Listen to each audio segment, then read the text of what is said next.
Today, we will discover the 11 best foods that not only help control blood sugar, but also bring numerous benefits to your health. And at the end, I will share a special tip that can transform the way you manage diabetes. Stay with me until the end so you don't miss this valuable information. Part 1. The first food you should include in your diet is eggs. And before you ask, do eggs increase cholesterol? Let me clarify. This is a big myth. In fact, eggs are beneficial for cholesterol and can even raise HDL levels, the so-called good cholesterol. When we talk about eggs, we refer to both the white and the yolk. Many people believe they should avoid the yolk because of the fat, but this fat is actually of the healthy kind. Moreover, eggs are an excellent source of protein, which is essential for diabetics as it helps maintain and even increase muscle mass, which is great for blood sugar control. But the benefits of eggs don't stop there. They can also improve your cognition, memory, and vision, thanks to the various vitamins and minerals they contain. Now, if you've heard that people with kidney problems shouldn't eat eggs, that's also a myth. The truth is that egg proteins are important for everyone, including those with kidney issues, as long as they are consumed in moderation. Of course, overdoing it and eating 12 to 15 eggs a day can be harmful, but consuming 1 to 2 eggs a day is safe and even beneficial for metabolism. So don't worry. Eggs are your allies in the fight against diabetes. Part 2. The second food on our list is one of the healthiest in the world, not just for those with diabetes, but for anyone seeking a healthier life. Olive oil. Besides being extremely beneficial for health, it helps reduce the risk of heart attack and stroke, promoting robust cardiovascular health. Now, you might be thinking, but olive oil is expensive. It shouldn't be on this list. Let me explain why that's not true. The amount needed to obtain all the benefits of olive oil is very small, just 7 milliliters per day. Many people end up thinking olive oil is expensive because they overdo the dosage. Let me tell you a quick story. Last year, a friend invited me to have an omelet and asked if I liked olive oil. I said yes, but when the omelet arrived at the table, it was practically swimming in olive oil. There must have been about 200 milliliters. This kind of consumption, besides being expensive, can be harmful, even though olive oil is healthy. It is very high in calories, and too much can worsen insulin resistance and overall blood sugar metabolism. Therefore, the key is the dosage. If you consume only 7 milliliters of extra virgin olive oil per day, it will be excellent for your heart and diabetes control without straining your wallet. To give you an idea, 1 liter of olive oil consumed this way can last almost 6 months. And don't forget, when comparing olive oil to other fats like lard or vegetable oils like soybean or sunflower oil, olive oil is the healthiest choice, especially for diabetics. Part 3. The third group of foods is citrus fruits, such as lemon, orange, and acerola. These fruits are great options for those with diabetes, as they are rich in vitamins and can be consumed in various ways. For example, you can use lemon to season your food, make juices, or even prepare flavored water. I personally love putting a slice of lemon in water, which makes it refreshing and full of flavor. Now, it's important to clarify something. None of these fruits, or any food I mention here, is a miracle cure for diabetes. These foods have the potential to help control blood sugar, but they need to be combined with other measures to really make a difference. Diabetes control results from a series of daily habits, not just a single food. Back to citrus fruits. When you consume orange, for example, it's always better to eat it with the pulp. That's because the fibers in the pulp help lower the glycemic index of foods, preventing blood sugar and insulin spikes. Acerola is also an excellent choice, whether consumed whole or as juice. However, be careful with juices. Orange juice, for example, is not a good option for diabetics. When you remove the fibers from the fruit, the natural sugar becomes more concentrated, raising the glycemic index. This can cause blood sugar spikes, which is not desirable. On the other hand, lemon or acerola juices are better options, as they have a lower glycemic load. I should make a note about pineapple. Although it's a delicious citrus fruit, it has a higher glycemic index and more sugar compared to other citrus fruits. This means that if you like pineapple, you should consume it in moderation. You don't need to avoid it entirely, but it's important to control the quantity. Part 4. The fourth food on our list is chia, and I'll also include flaxseed here. These two superfoods are among the best in the world, especially for those with diabetes.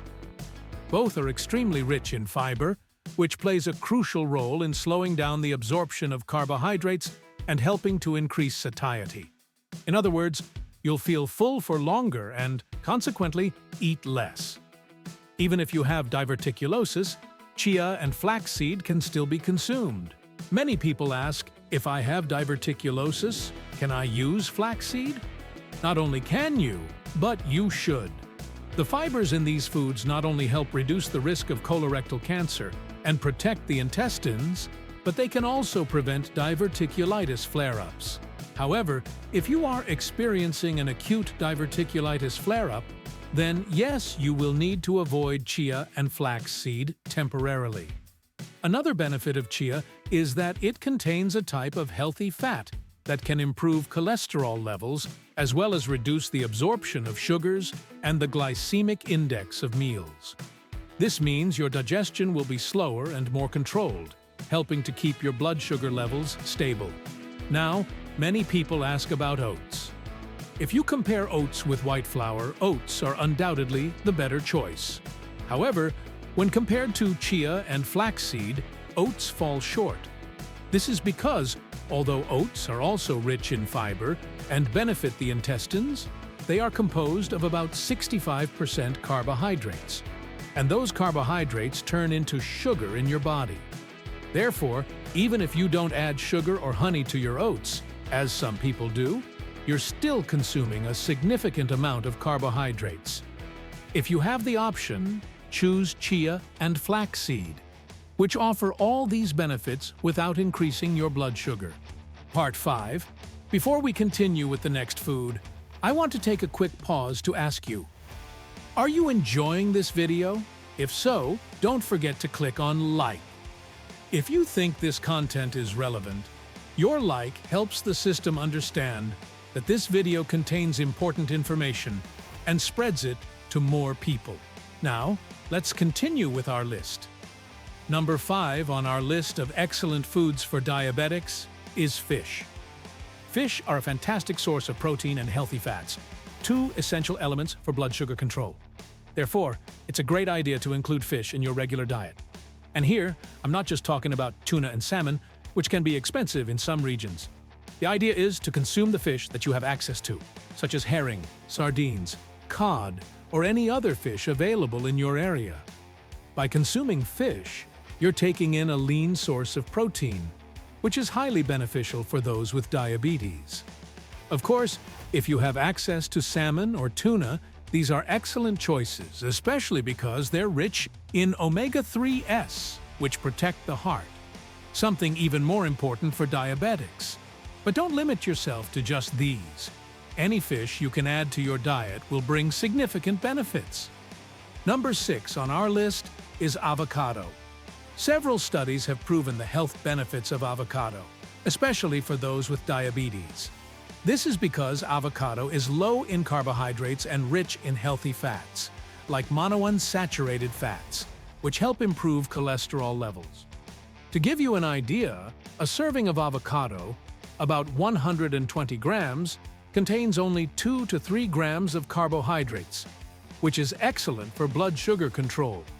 Just like olive oil, avocado is extremely healthy, but it's also calorie-dense.